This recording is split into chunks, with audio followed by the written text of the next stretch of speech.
안녕하세요. 컴퓨터 공학 프로젝트 발표 시작하겠습니다. 주제는 NLP 모델을 통한 텍스트 요약입니다.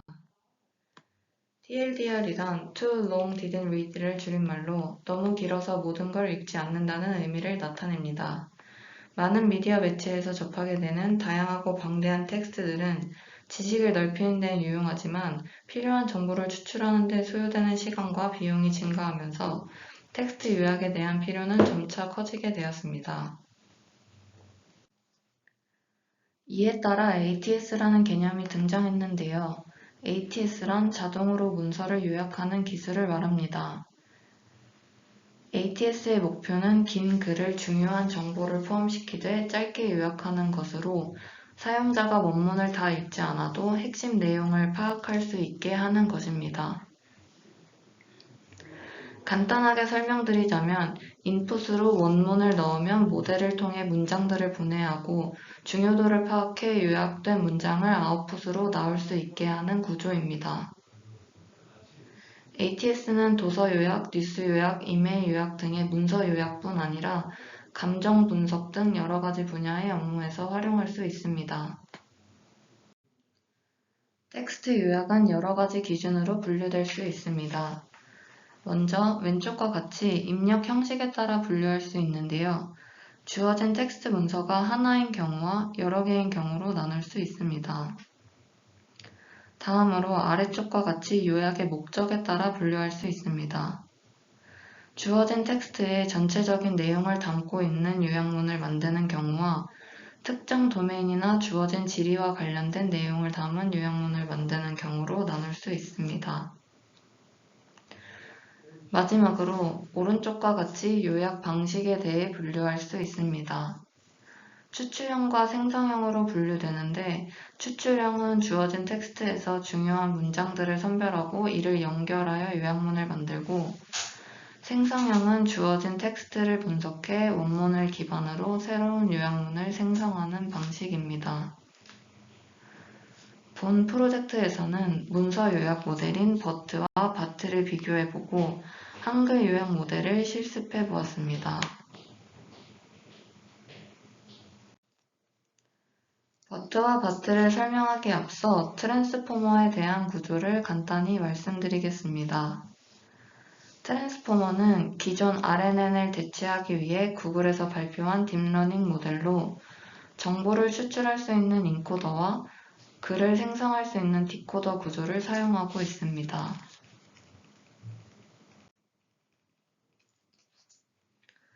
버트 모델은 트랜스포머의 인코더만을 사용한 모델로 레이블이 없는 방대한 데이터를 기반으로 프리트레인 단계를 거치고 이후 사전 학습된 파라미터에 각각의 문제에 맞는 입력과 출력을 적용하는 파인 튜닝 단계를 거쳐 학습이 진행됩니다. 버트는 그림과 같이 프리트레이닝과 파인 튜닝 단계로 나눌 수 있습니다. 프리트레이닝 단계에서는 입력 텍스트의 15%를 무작위로 마스킹한 뒤 가려진 언어를 유추하는 MLM과 두 개의 문장을 선택한 뒤 각 문장이 서로 이어지는 문장인지 맞추는 NSP, 두 가지의 멀티태스크 러닝이 적용되었습니다. 버트는 이렇게 문장의 양쪽 문맥을 고려하는 방식을 통해 글을 이해하고 분류하는 등의 문제 수행을 할 수 있는 강점을 보였습니다. 다음은 바트입니다. 버트는 다양한 태스크에서 좋은 성능을 보였지만 글을 생성하는 제너레이션 태스크를 수행하지 못해 한계가 있었습니다. 이를 극복하고자 고안된 것이 바트입니다.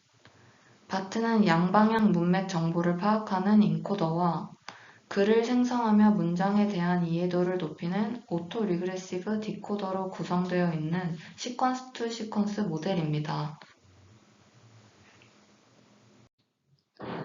바트의 프리트레이닝은 두 단계를 거치는데 우선 텍스트를 마스킹, 삭제, 혼합하는 등 임의의 노이징 함수를 사용해 데이터를 손상시킨 후 시퀀스 투 시퀀스 모델이 이를 원래 텍스트로 복원하기 위해 학습됩니다. 이렇게 사전 훈련된 바트를 통해 생성된 표현은 버트에서는 수행할 수 없었던 시퀀스 토큰 클래시피케이션, 시퀀스 제너레이션, 머신 트랜슬레이션 등의 다양한 태스크별 파인 튜닝이 진행됩니다.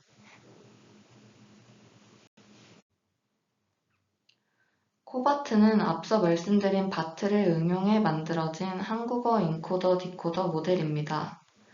이번 프로젝트에서는 코바트를 활용해 뉴스 기사 요약을 진행해 보았습니다. SKT에서 배포한 코바트 모델 오픈소스 패키지를 받아서 사용했으며 공식 사이트에 예제로 올라와 있는 레퍼런스 자료를 참고하여 실습을 진행했습니다. 학습 및 테스트에 사용된 데이터는 한국어 문서 생성 요약 AI 경진대회에서 사용된 학습 데이터이며 데이터 내용은 뉴스 기사 원문과 요약문으로 이루어져 있습니다. 학습으로는 34,242개의 데이터, 검증으로는 8,501개의 데이터를 사용하였습니다.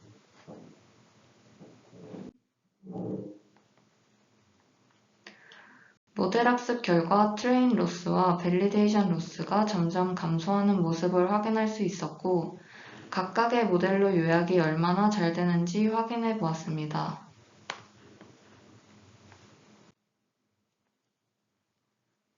스트림릿 패키지를 활용한 데모 화면으로 각각의 모델을 적용시켜 원문을 넣고 어떻게 요약이 되는지 확인할 수 있었습니다.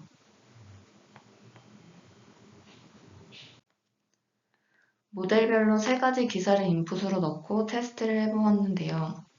좌측이 기사 원문인데 내용이 길어 일부만 첨부하였습니다. 첫 번째 기사는 2024학년도 수능과 관련된 기사였습니다.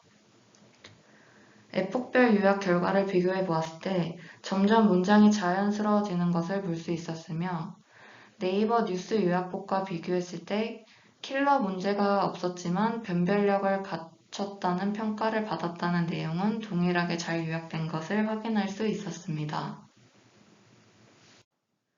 두 번째로는 최근 전자정보 장애 관련 기사로 테스트를 진행해 보았습니다.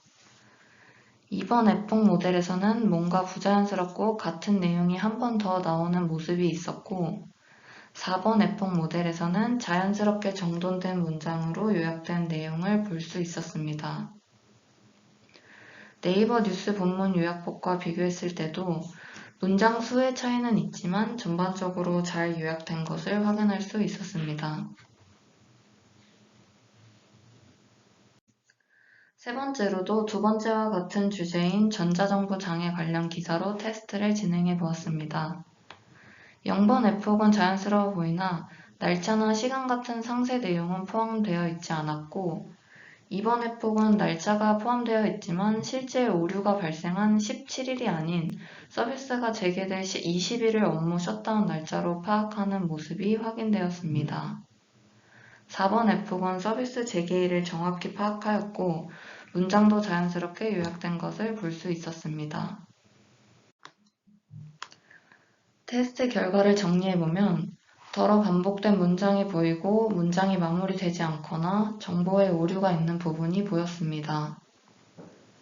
데이터셋의 크기가 크지 않고 에폭도 작았음에도 전반적으로 원문이 잘 요약된 것으로 보였으나 더 많은 데이터를 이용해 모델을 학습시킨다면 동일한 문장이 반복되거나 문장이 마무리되지 않는 부분은 개선이 될 수 있을 것 같습니다.